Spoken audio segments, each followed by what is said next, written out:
আসসালামু আলাইকুম ওরহমতুল্লাহি ওবারাকাতু।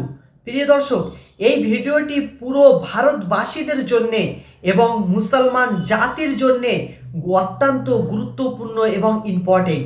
সেজন্য অনুরোধ করব ভিডিওটি না টেনে দিয়ে পরিপূর্ণভাবে দেখবেন।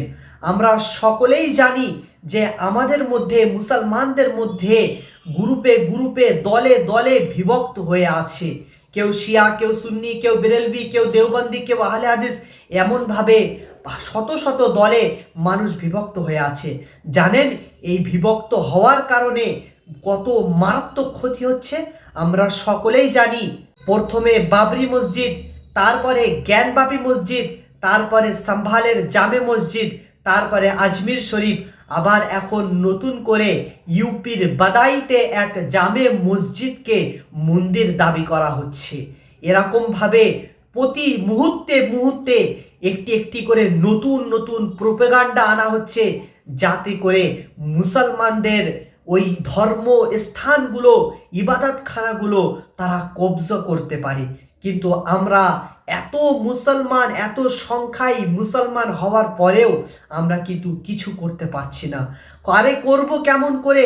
আমরা তো নিজেদের মধ্যে দলাদলিতে, নিজেদের মধ্যে মারপিটে মেতে আছি, ঝগড়ার মধ্যে মেতে আছি।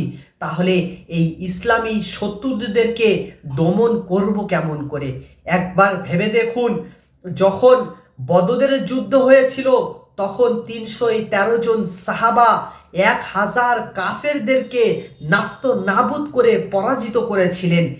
তখন কিন্তু শিয়া, সুন্নি, বেরেলভি, দেওবন্দি এমন কোনো দল ছিল না। তখন কিন্তু একটাই দল ছিল, সেটা হলো মুসলমান। আর আমাদের মধ্যে ভিন্ন দল হওয়ার কারণেই অশুভ শক্তি, বাতিলপন্থী তারা সুযোগ পেয়ে যাচ্ছে।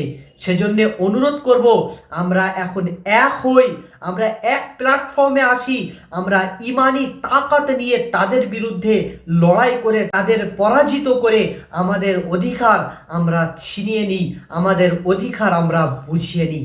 অবশ্যই ভিডিওটি বেশি বেশি করে শেয়ার করবেন আর এই কথার উপরে আমল করবেন। আল্লাহ তাআলা আমাদের সকলকে তৌফিক দান করুক।